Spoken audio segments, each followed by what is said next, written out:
Welcome back to the Lunch Table Food for Thought. I'm Nico. Blitz. Subscribe, like, comment, rate, and turn on those notifications because it's really important to us, man. We're on the rise going into 2019.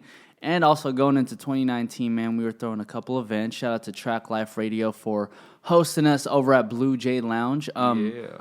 If that didn't happen, I wouldn't have met my next guest. He goes by the name of Rocco808. Rocco, what's popping, man? What's good, guys? What's good? Man, he hit him with the shaka one time. I have to represent, 808 because of Hawaii, right, bro? Mm-hmm.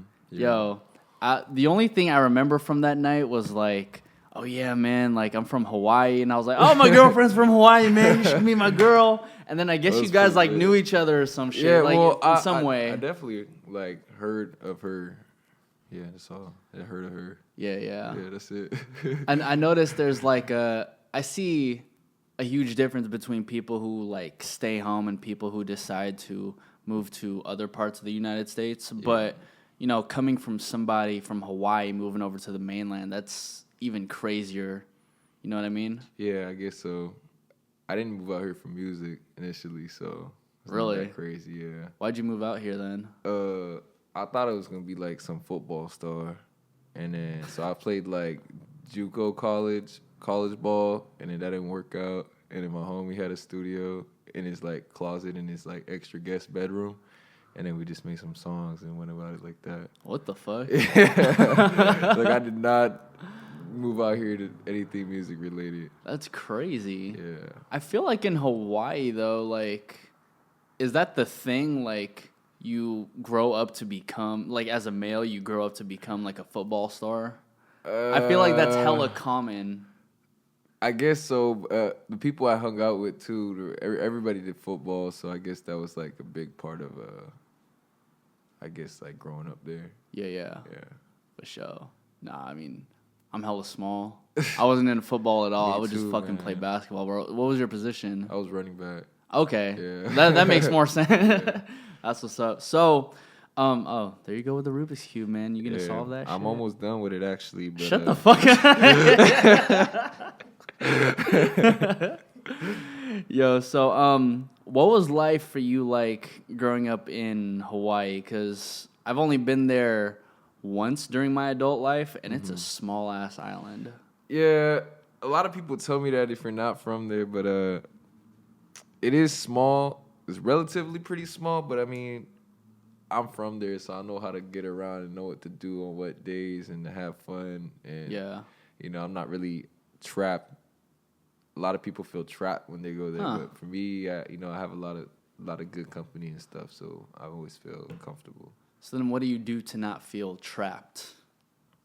I'm always a busy person, so, I mean, if there's like there's not much different types of people in Hawaii. It's like you either doing your thing or you're smoking weed in your mom's garage and you hit the beach and that's it. Like, so, but I do everything, so I never get like stagnant. What do you mean by everything though?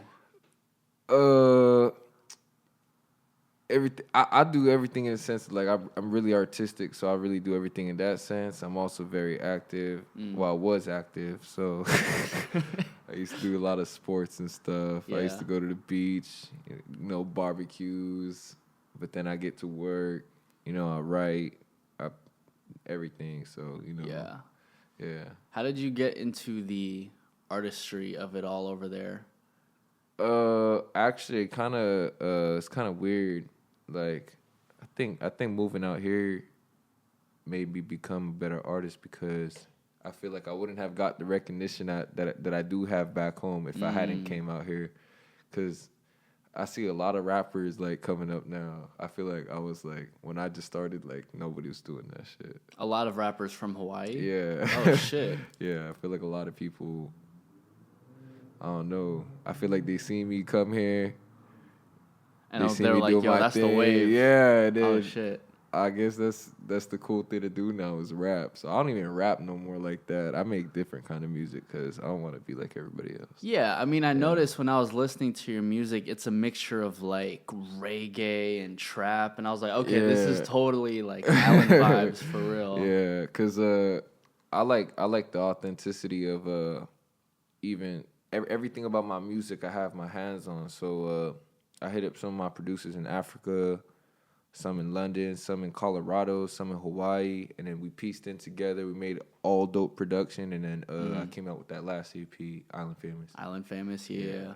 No, that's tight. How did you end up linking with producers from Africa, Hawaii, Colorado? Those are extremely random places. Yeah, well, for the sound I was going for, I wanted to be like really authentic. So, you know, obviously I worked with some producers from Hawaii. I worked with some producers from Africa because I wanted that sound.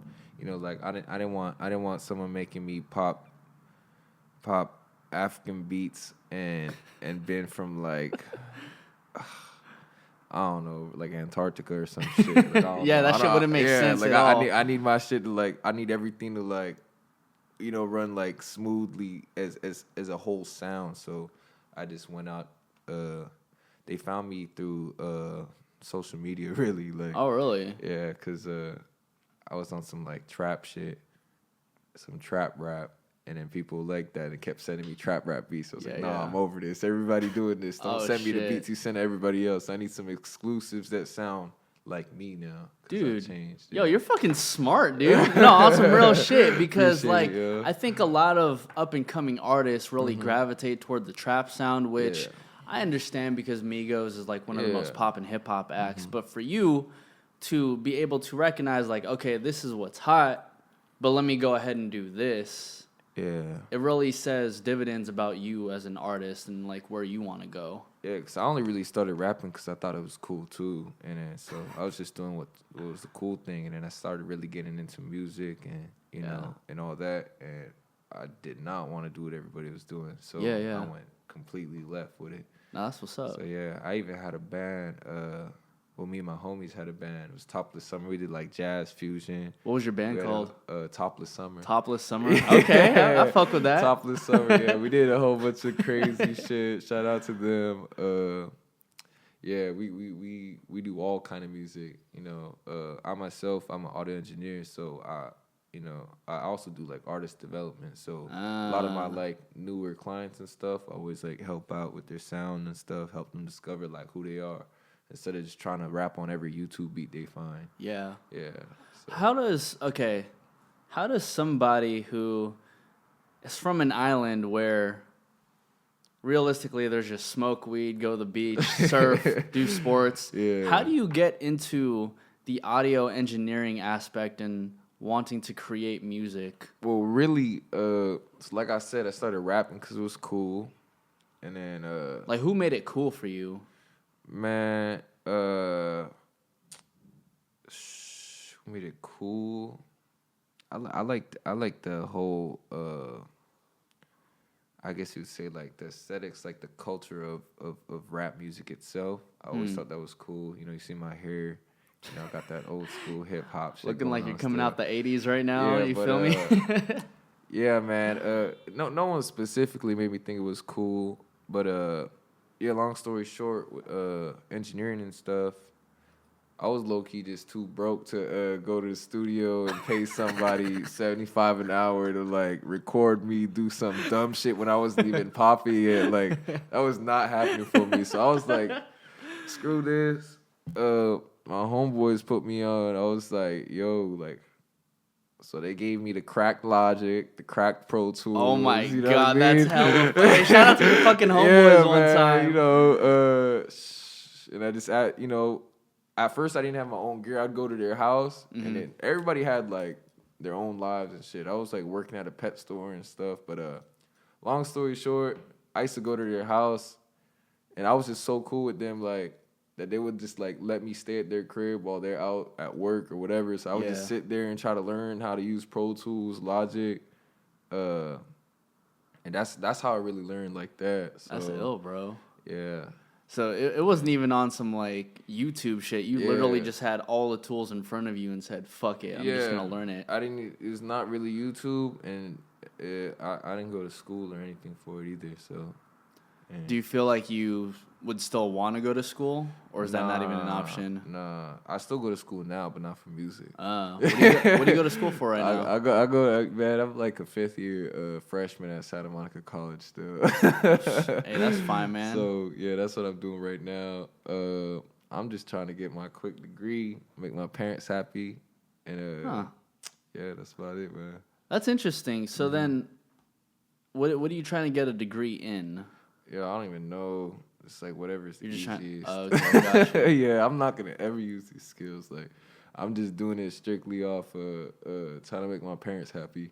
That's interesting. So then, what do your parents think about you moving to California and pursuing a music career? Do they even know you're pursuing a music career? Yeah, well, they know because I'm popping back home. So like, they have no choice. Like, but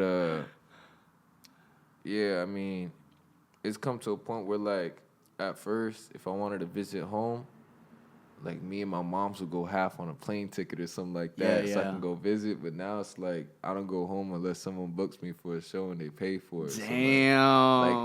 So like I think the last time I went to Hawaii, 2 times ago, like, cause like I said, it like happened so quick. So like before it was on like, hey mom, let's piece up like a little bit. I'm trying to go home for like vacation. Yeah. And then now it's like they didn't even know. I just showed up to my house and they was having dinner. I just walked in, like they was eating on the balcony. I just walked in like, "What's up, guys?" And it was tripping out like, "What are you doing here?" Like, "Yo, I got a show tomorrow." Like, that's insane, bro. Yeah, so it's it's pretty funny, really. Yeah. So then your parents probably just looked at you like, "What? You have a show here?" Yeah. Actually, shout out to my dad. The first show I had in Hawaii, I threw it in his parking lot, in the back of his business, and I had it popping, like sold out. Me and my homie flew out here to do the show, out to Hawaii, and like we made like bands. Like I charged everybody $8 at the door. I'm Rocco808, so I said, "Hey, everybody $8 at the door. We get in here, and we good." You know, I'm performing live for y'all. Like this is about to be a vibe. And, yeah. We was lit. Like we had that cracking. Like that's it was ill, funny, bro. yeah, in the back parking lot of a fucking business. That's ill. It was my dad's surf shop. It's funny. So yeah, you got a surf shop. Yeah. But and then I got some homies from North Shore to DJ. And then it was a wrap. It was turned. Yeah, that was the first show I did in Hawaii. Bro, that's ill. And then was a lot of the crowd like a lot of your high school homies? Yeah. A lot of them was like high school peers and whatnot, and a lot were just randoms too. Like a lot of old people, a lot of young people. Yeah. Well, because I think it's interesting because Taylor was telling me whenever somebody goes out to perform in Hawaii, it's like a big ass deal. Yeah. Do you feel it's the same way? Yeah, dude. It's like everybody come out for my stuff. Like even when I'm like, like people it's crazy. Like people I haven't even met before. It's kind of cool. It's like the first time I ever felt like, yo, the craziest thing I'll tell you. Yeah. Because I'm still growing. I'm still, But what made me feel like it was happening was when I took my girl to the smoothie store, and then the dude behind the counter started tripping out and asked for my autograph. and my girl think I'm just playing around like, recording in the closet and making dumb songs about who knows what. But when that happened, I just turned around and looked at her like, like that just happened, bro. Like bro, yo, that's fucking insane. Yeah, that was the first time I felt like I was about to be lit. Like it felt rewarding for you. Yeah, that was the bro, first that's time. ill. Because I think, and then he bought my CD for like $40 or something like that. He bought your CD for $40? Yeah. How the crazy. fuck did you sell that shit? That's insane. It was like gas for the whip for the next couple of days. That's what I'm saying, bro. Yeah. Like that's when I knew. I was like, yo, this I'm about to pop off over here. Yeah. I'm still nowhere near where I want to be at, but like it's going good right now. How long have you been rapping for? When I was like rapping because I thought it was cool, maybe like a solid 3-4 years. But when I started making like my music, like really like 2 years. So super recent. Yeah. Damn. So then you've seen your life kind of escalate from here to here in a sense, huh? Yeah, most definitely. I feel like I grew a lot as an artist too. I'm still growing. So Growing in what ways? just musically, even my like personality of like what I like my taste and whatnot. Like I'm always, I just really appreciate a lot of different types of, I guess you say it's like sounds. Yeah. Yeah. Well, I think also finding direction. Again, differentiating yourself from like the trap music and the Migos sounds and whatnot is beneficial. Don't get me wrong, like that music's cool, but everybody's doing it, and I still, time to time, like I do features and whatnot. So like every time like somebody want me to hop on a song, it's normally on some like trap rap shit. Yeah, so yeah. I still, I still do that. But yeah. So then, considering that you've found, I guess in a sense, some like newfound fame, like at home. Yeah. Do you feel any pressure that you really have to put on for Hawaii? In a sense, yeah. I mean, maybe like subconsciously, but not a real immediate thing. Cause I know for me, I believe in just putting in good energy and making good music for the people. So, if that takes me where that's gonna take me, then I'm happy with that. And if not, then I'm still cool with that. I'm still gonna make music because I like making music. So that's what's up. Like in a sense, you're not making music for the sole purpose like of Hawaii. You're making it just to make sure people have a good time and whatnot.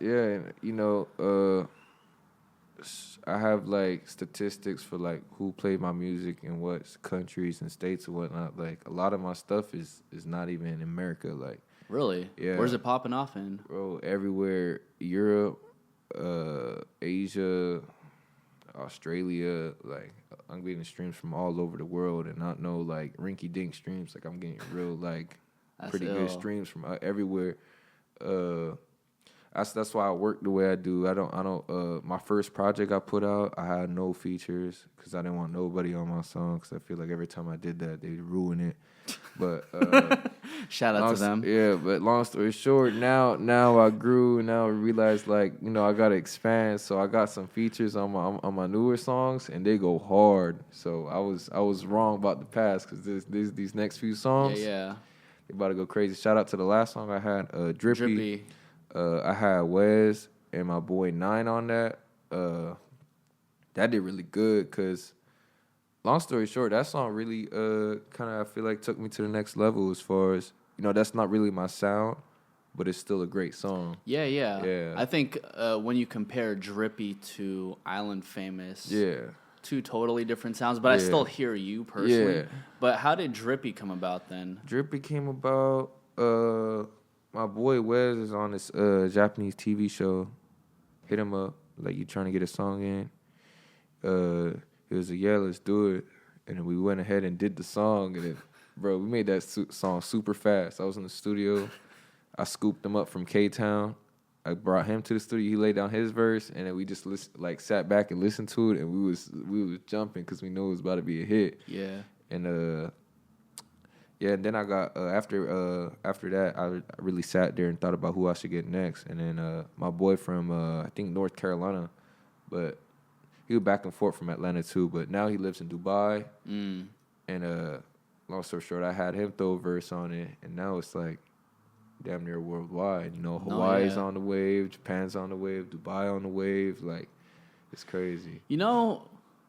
And I'm going to reiterate this again, but you're really fucking smart. Yeah, appreciate it. Like, forgetting people, forgetting somebody, you're Japanese and Moroccan, right? Yeah. But you're from Hawaii. Yeah. So you get your crowd from Hawaii, you get Wes's crowd, which is, in Japanese, and also like LA, and then you get your boys' crowd in Dubai. And, subconsciously, you don't realize that you're bringing three different parts of the world together on one song, and that not only multiplies everyone's fan base. That's why it was a win-win for everybody on the song. That's why we did that. Also, I got this crazy new song coming out. It's called Drowning. I'm not gonna leak it or nothing, but then I hit up my boy Sebastian Telfair, NBA legend. Like, dude is crazy. Like, long story short, it was crazy, yo. So, you know, he with 99 Moves, he started that. You know, he got a lot of plugs and whatnot too, just like how we do. So we just linked up together. We made a song, and that song's about to be a hit, yo. Like Drowning, yeah, right? we just shot the video to it. The song's about to be a hit. Shout out Organic Studios, shout out Lost Donkey Studios, and 99 Moves, because we worked on this together, and it's about to be crazy. What can you tell us about Drowning? Like, what's the song about? Yo, that song is crazy. Yeah, I just heard the beat. Oh wait. Yo, that's crazy. I just remember, like, cause I forgot who made the beat, and I just remembered right now, like, it was my homeboy in Hawaii. Me and him made that beat like a year ago on his iPhone. Are you fucking serious? Yeah. We was just sitting in the parking lot of my boy's hookah spot, which is also the littest hookah joint in Hawaii, yo. Like, it's lit. Hookah. Yo, that's fucking crazy. Just really off the iPhone. Yeah, making that on the shit. iPhone. We made the beat off the iPhone, and then in the parking lot of his hookah lounge, and then now it's about to be, bro. This if this don't make like top 10, bro, like, I don't know what will, because this is straight crazy. Like, when do you plan on dropping Drowning? Man, I'm thinking about it, because I like to be, like, real strategic with my stuff, man. Like, I see, I've been doing this for some years now, so now I know, like, how people operate and stuff. I don't know if I might drop it early next year, just because if I drop it, like, now to, like, New Year's, you know. It wouldn't make sense. Yeah, it's just for some reason, I feel like everybody drop music around Christmas, and they like, yo, if you can't get me a Christmas present, just hit the link in my bio for me. Give me a like, you know what I mean? Play, like, I don't want to be like that, so I was like, yo, I'm gonna just let that wave ride out, and I'm gonna start a whole new one fresh, like maybe in February. I just made that up right now, but that's what I'm gonna go for, probably February. That's what's up, man. Yeah. Is there anybody teaching you all this shit, or are you kind of just figuring everything out as you go? I was lucky enough to. I have a lot of peers who do music too, so, you know, really just bounce around ideas amongst each other. I seen how they did it. I seen how successful they were at one thing. I seen how they failed at one thing, and I've also failed in success. Like, had some success even in my short run. So I know I kind of have a good, like, grasp of what to do now. What kind of failures have you had during your 4-year run? You know, when you first start making music, like, everybody who just starts off, like, you just make a cool song and you drop it, like, right there, like, just don't even sound flush, not even mix and master. Like, it's all on SoundCloud. You found a Google image of, like, some some chick. Yeah, you know, you throw that on the cover. You get your homie to write the name of the song on the Snapchat filter, and then you go upload it on SoundCloud. Like, that's not the way to go about it. Like, but, like, that's how we was doing it back then, and now is way different. So yeah. It sounds like you have. It sounds like you have more of a team now who knows what the fuck they're doing. Yeah, definitely a great team. I work with a lot of great teams, you know, primarily with Lost Donkey, but yeah, I got a lot of good people helping out. Yeah. That's what's up, bro. So even like in California, I was actually peeping on your Instagram, and you had this show where you fucking jumped into the crowd and people were holding you up and shit. What show was that? Bro, that was Hawaii. Oh, that was in Hawaii? Anybody watching this shit, I started that way, man. I see everybody doing that now. It's cool. It's fun to do. I want everybody to do it, but just know who started that. I did that at my first show in Hawaii, like in 2015 or something like that. I started that at my first show. This shit was sold out in the parking lot. I was still that was the parking lot show? No, I'll show you some footage later. For sure. This is more recent, but yeah. I took that from I just like did that like a Nacho Libre jump. Like you kind of just fucking did it and said fuck it, bro. Because then I've seen shows where people try to do that and don't get caught. Oh yeah, I'm like, I yo, did that's that the before worst. too. Really? Yeah. I jumped and not get caught before. Yeah, cause I'm dumb. Like I just be so lit on stage. One time I jumped on like 6 girls and I like broke all their necks. Oh God, dude. So yeah. Finna catch a case over a fucking concert. Mm-hmm. That's hilarious. So then even, going into 2019, do you have like any concerts or tours coming up? Yeah, I do, but I don't like to speak early on stuff that's not super solidified yet. You know what I mean? I don't want you don't want to jinx hope, that shit. and I don't want to get myself. You know what I mean? I'm just we have some tours in the works right now. That's what's up. Yeah. So being in California, man, you're not surrounded by the beaches and all that shit. So what do you do when it's not music? Not music. Like what's a chill day looking like for you? A chill day is like it still pertains to music, but it's maybe I'm not doing my own music. You know, it might be for somebody else, or we just go to the studio. You know, get a little bottle. Yeah. Make some beats. Excuse me, I got a burp. I had some kimchi this morning, bro. That's my Asian side. Yeah, see? She came in with like a full ass thing of kimchi. I'm like, what the fuck are you doing with that? Just stink up the whole house. Damn. What were we talking about? A chill day. Oh, a chill day? Yeah, 808. just go to the studio, hang out, have fun. That's really it, because it's what I'm doing every day. It's like no way around it. That's what's up, it might not be like for my project. It might not be for anybody. It might just be like we just grooving, making some beats. And I'm like the weakest one in the gang with beats. So like I always be paying attention when people making beats. Damn, dude. Yeah. I really have to keep on reiterating this, but you're fucking smart. Yeah, I learned from the best, yo. Like I see I used to be super oblivious to stuff, but even recently, I be watching like interviews and stuff. Mm-hmm. I just want to see like, everybody's journey, and I take in everybody good parts, and I just try to put that into try to insert that into my own career. I mean, what interviews have you been watching recently that have been inspiring you? What inspired me, most recent one was my homie. Yeah, Bassy, bro. Like, he was on Breakfast Club, and I just seen that. I was like, yo, that's lit. Like, and then long story short, I watched his interview, and then you know how I just go to the next related video. I just was sitting there watching everybody's stuff. Like, it's pretty entertaining. Yeah, it's you just cool. fell through that wormhole. Yeah, and I just was watching. What were you learning though? Mostly. Like,